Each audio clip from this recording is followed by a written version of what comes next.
topics and opinions expressed in the following show are solely those of the hosts and their guests and not those of W4CY Radio, its employees, or affiliates. We make no recommendations or endorsements for radio show programs, services, or products mentioned on air or on our web. No liability, explicit or implied, shall be extended to W4CY Radio or its employees or affiliates. Any questions or comments should be directed to those show hosts. Thank you for choosing W4CY Radio. Welcome to the Ask the Expert show on W4CY Radio and Talk4 TV, where we bring you educational information from top local experts in the fields of legal, health, financial, and home improvement. Now sit back and listen to experts in family law, association law, hearing loss, business brokers, home care, along with many other topics. Now here are your hosts, Steve-O and Sophia.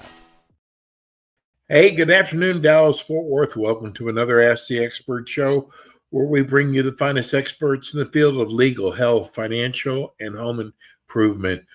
You know, we have gotten so many emails from our listeners asking us to add a show on sleep disorders. And I got to tell you that it's very dear to my heart because I suffer. Well, I don't suffer anymore because I've got my BiPAP machine, but I suffer from sleep apnea, and I know this subject very well, but we had to find the right practice in the Dallas-Fort Worth area, and I am so glad, I am so blessed that we have Dr. Kent Smith. Good afternoon, Dr. Smith, your first show. Good afternoon. It's good to be here, Stephen. I am so glad that of all the practices there are in the Dallas-Fort Worth area, that we were able to get you, Dr. Smith. Well, I feel very blessed to be here. I can tell you it's a subject that I can talk about all day long, every day. It's my favorite. But it's because there's so much concern out there with this disease, and many people don't know that they have it, like you said.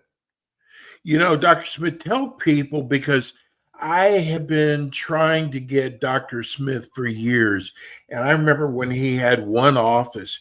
He has grown his practice. Tell us about your practice, Dr. Smith. Well, yeah, so we started in Irving, which is a suburb of Dallas, for those that don't know, and then I was asked to open another practice in Frisco, and then we outgrew that and opened a bigger practice in Frisco, and then it just kind of grew from there. A group of sleep physicians who needed to join our organization came on last year, which expanded our reach, and we've opened a new office in McKinney, and we're looking at expanding in 3 or 4 other places as well. So right now, we treat about 4,000 patients a year, and wow, that number is increasing. So who knows what the future will hold? Well, Dr. Smith, it's first of all, when I first started calling on you, no one knew anything about sleep apnea, stop snoring, and you were the first one. Now, there might be someone else out there, but I only know you as the first one who really attacked this problem, and it is a problem. Yeah, it's something that I learned early in my career was so important, and it didn't make sense that so many people went undiagnosed. I mean, Dr. Young did a study about 40 years ago to figure out what percent of the population was undiagnosed, and it was 85% of the population. Only 15% of people that have sleep apnea are aware that they have it.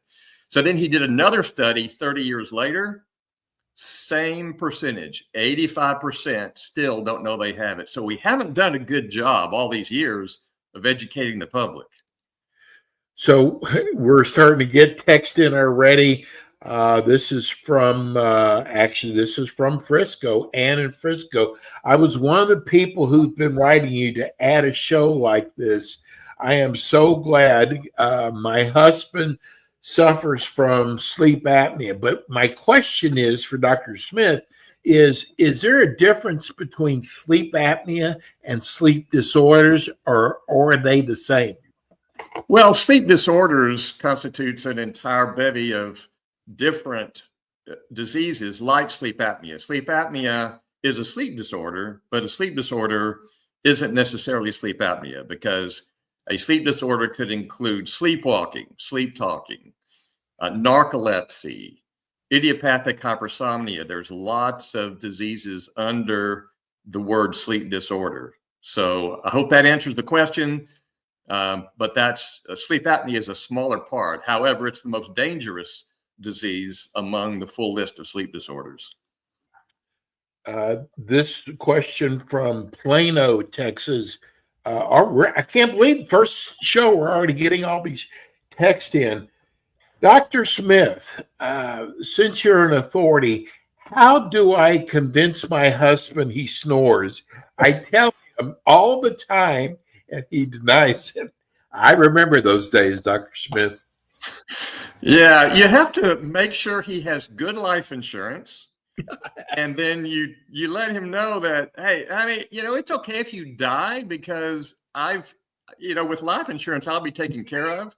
But if you have a stroke and I have to wheel you around everywhere, that's really bad. So please get this treated. And then, some people, it doesn't cure the problem by moving to another bedroom, but sometimes that's enough for a bed partner to actually do something about it. But men aren't really good about doing something for themselves health-wise.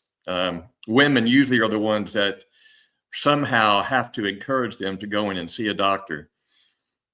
But, one thing that a lot of husbands say, or a lot of men think, and a lot of patients think, that if you go in to have a sleep study just to diagnose what's going on, you don't necessarily have to wear a CPAP machine.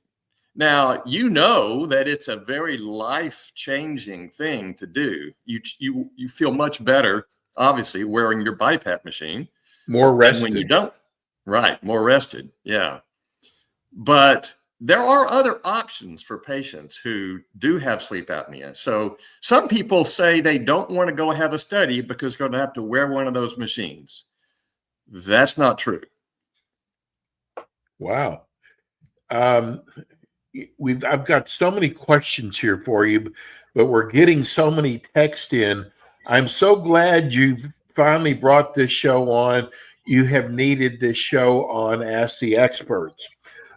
It is, from what I understand, it's very dangerous to have sleep apnea. Yep, it is. Now, we think of the heart primarily, because if you think about this, when you're asleep and you're not breathing, your blood flow has to increase, because the blood supplies oxygen to all of our important organs. So if you're not breathing in enough oxygen, your heart starts racing faster and faster. So it's working overtime during the night. And at some point, you develop hypertension, which is high blood pressure. You develop all kinds of other issues. Cardiovascular, the top 5 diseases that occur as a result of untreated sleep apnea are all related to the heart. But on top of that, you add diabetes, you add depression. It lowers the bar for depression. It's just much easier to get depressed. Daytime sleepiness, we get very concerned about this, because not only could this hurt you, but if you fall asleep at the wheel and kill a family of 4, then you're endangering the lives of innocent people by not getting this treated. Like you said, you feel much more refreshed and less sleepy, less fatigued. You wouldn't believe what it takes for you to be. It takes 4 seconds for somebody to fall asleep at the wheel and be upside down in a ditch. 4 seconds. So wow. It's an extremely dangerous disease, not only for yourself and your bed partner, but also for innocent people out there. Here's Monty in Houston. I've been wondering when someone was going to do a show like this. Does your practice offer the sleep test first to decide if you have sleep apnea? Yes, we insist on that.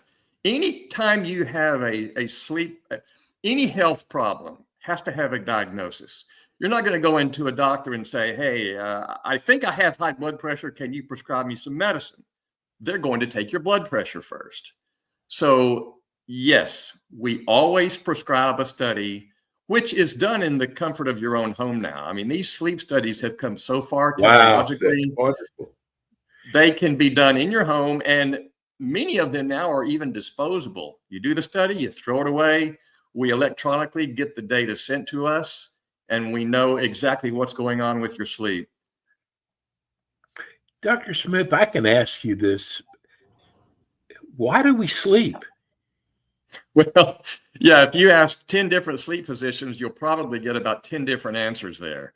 We don't really know, but I think the most common answer you'll get these days, and the research changes all the time, is that there's something called the glymphatic system that was discovered a few years ago. And we've all heard of the lymph system, the lymphatic system that helps clean out debris and stuff that we don't need in our bodies. That's a simplistic way of answering that. But the glymphatic system they discovered is how the brain cleanses itself. Because the lymph system doesn't go to the brain. If we get good deep sleep, our brain does get cleansed. The astrocytes in the brain tissue shrink, so the fluid rushing through there can flush it out. If we don't get good deep sleep, the astrocytes stay swollen, it can't wash the brain, and that can lead to Alzheimer's. So we think one of the main reasons we sleep is to cleanse the brain to prevent further disease. Dr. Smith, I'm going to bring up a sore subject, but it's so important that people go in to be tested. And I got to tell you, one of the things I noticed most of all is I was falling asleep during the day. Yeah. Now, it's okay if you're sitting down, but if you're driving a car, it's very dangerous. Yeah. And it was all because, I wasn't getting what I would call good sleep. And then I went in and had the test done. Tell people the dangers of not doing something. If they're snoring, some people don't even know that they're having trouble breathing. Tell people the dangers of not trying to correct this. Yeah, and snoring is the first sign. So no question that, you can have apnea even if you don't snore, which would be called silent apnea. And that's why, yes, it's important. Just like we get our blood pressure checked regularly, we have mammograms, we check our prostates out, we do a lot of testing. But if you haven't ever tested sleep, which is something that you do a third of your life, you're asleep. And if you've never checked it out to see how healthy or unhealthy it is, that's a big mistake. So I honestly would encourage everyone to have a sleep test of some kind just to see what's going on during that 7 or 8 hours that you're asleep. And I know that's a stretch for some people. A lot of people don't get their 7 or 8 hours. Right. But that's also dangerous. You can have unhealthy sleep, but you can also have too few hours of sleep. And that's something that I would really encourage, is to make sure you get that 7 to 8 hours. But you asked a question about the other dangers. We talked about sleepy driving, which is a huge problem. There are thousands and thousands of wrecks that happen every month because of sleepy driving. FedEx hired me as an expert witness a few years ago because one of their truck drivers, had fallen asleep, driven through a stop sign, and killed a father and 3 of his kids. Wow. And they were suing FedEx for $400 million. So it was eventually settled out of court, but these things happen all the time and people just aren't aware of it. They know that there's crashes. They know that there are people that run into telephone poles. I've had patients on their way to our office before they ever get diagnosed who have fallen asleep and crashed their car on the way to the office. It's a huge problem. So what if a person is at work and they find themselves falling asleep? Does that mean that they could have sleep apnea? Yep. It could be other things. I mean, sleep apnea is certainly one thing. They could just be very sleepy because they're only getting 4 hours of sleep. Maybe the night before they had insomnia and couldn't sleep very well. Insomnia is a huge problem as well. But naps are not a bad thing. It's hard to do at work. Naps are very healthy, but most people shouldn't do that at work. And that's why in our office, we have meetings all the time, and I always close every meeting with this phrase. We're going to go out there today. We're going to save lives. We're going to heal relationships, and we're going to extend careers. And extending careers has a lot to do with being awake at work, being functional, paying attention. People lose their jobs because of sleepiness. That's a fairly regular thing to occur. Wow. We hear these stories often. What about, this is such an easy show for me to do. And I'm so glad that we can offer this to people out there. There's so many people out there that are suffering from sleep apnea that don't know that they actually have it. And I have heard that it also has something to do with if you have high blood pressure. Well, high blood pressure can be a sign of having sleep apnea. So if you have high blood pressure and you snore, then there's a really good chance you have sleep apnea.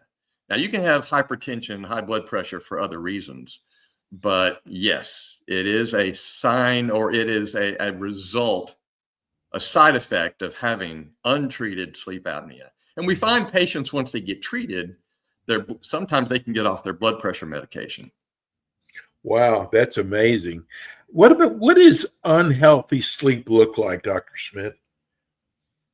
Different with everybody. Unhealthy sleep. And when you talk about the bed partner, many times that's the person who notices that there's a problem. Yes. And encourages them to do something about it. So they're the ones that might, quote, diagnose. Now, I will say bed partners are the worst diagnosticians. You can't trust them. Having said that, they can be good indicators and let you know that, hey, you stop breathing. I actually time you on my watch. You stop breathing for over a minute. And the bed partner says, well, no, I don't. There's no way I do that. They're in denial. It's common for patients to be in denial for any health problems, but certainly for this problem, because it means going to the doctor. And yeah, that's what's going to happen. But unhealthy sleep can also lead to that fatigue and sleepiness we talk about. It can lead to diabetes if you have some diabetic markers that your physician has told you about. It's interesting. Most physicians don't ask about sleep. They've got so many other problems to worry about. And when you go in to see your doctor, you're going in typically for a specific reason. I have an ulcer, doc. I have insomnia. You might say that. But very rarely do they ask you about how you sleep and what your bed partner might be saying, or do you wake up fatigued? They don't give you an Epworth sleepiness scale, which is our measure of sleepiness. If someone wants to look that up, you can find these online, Epworth sleepiness scale. Take that test, and that'll tell you if you have dangerous amount of sleepiness as a result of sleep apnea. Now, you can be sleepy for other reasons, but unhealthy sleep might be that you have what we call periodic limb movement disorder. And if your bed partner says, yeah, you're always kicking me during sleep, your arms are moving, your legs are moving, or if your bed covers are strewn all about, they're always on your side or always on their side, that could be a sign as well. That's normally a sign of untreated sleep apnea. Which do you think the CPAP machine's the best way, or do you have other ways that you can treat sleep apnea? That's a great question. Yeah, CPAP is what we consider the gold standard. It's been around for many years. They've improved it a lot. It's gotten quieter. The masks have gotten better. Humidifiers are better. So it has improved. The problem with CPAP is only about 50% of people who try it are able to wear it consistently. The other Wow. 50% can't do it. I know you can't imagine that because you wear yours every I single can't night. sleep without it. Right. You wouldn't believe the number of people we see that say, if I have to wear that machine, I'd just rather die in bed. I'm good. which is incredible. But Yes. they just and they only think that there's that one option for them too. But there are other options. There's oral appliances. Oral appliances for mild and moderate cases are just as effective as CPAP machines are. Now, when you get into the more severe cases, and Stephen, I don't know what your apnea disease level was. I don't know if it was mild, moderate, or severe. Severe. Severe, then the CPAP is the best for you if you can wear it, and you can. But a lot of our severe patients can't even wear it. So the compliance rate for CPAP is pretty low. Some studies show it's even worse than 50%. For oral appliances, something you wear in your mouth just to hold your jaw to keep it from collapsing back, that is more compliant, not as effective as CPAP in the more severe cases. So, and then there are surgeries, which we usually think of as a last resort. I got to say, this is our 13th year with Ask the Experts. We start off with 1190 radio in Dallas. I wouldn't touch radio ever again. I got to tell you, this normally on our first 2 or 3 shows, we don't get very many texts at all.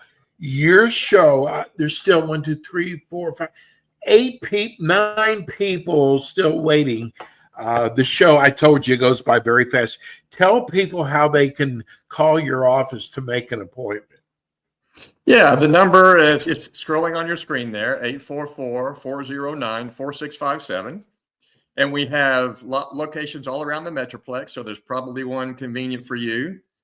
And if you want to, that's the best way to make that call. You can go to the website, stswell.com, read all about what we do. You can see all of our providers. You can look at all the different options for treatments. So if you one that likes to do a lot of research, go to the website. If you just want to call to get some help and get a sleep study done, you can call that number. Well, I told you these shows go by. I'm looking at everybody's notes. Dr. Smith will be back again with us next month. I promise you. Why is this show so short? 25 minutes seems like a long time, but anyway, Dr. Smith, we are so blessed to have you.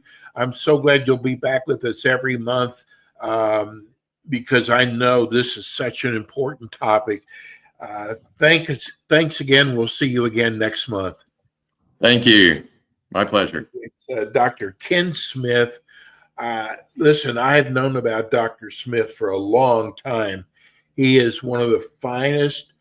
He's a great dentist, but he's one of the finest doctors when it comes to sleep apnea, snoring. He's an innovator. He's amazing. We'll have him with us every month. And God, this could have easily been an hour show. We're going to take a quick break. We'll be right back. Thanks for tuning in today to the Ask the Expert show on W4CY Radio and Talk4 TV. Tune in next week and every week to hear more from our experts on personal injury, insurance, air condition repairs, estate planning, Medicare, and many other topics in the areas of legal, health, financial, and home improvement. See you next week.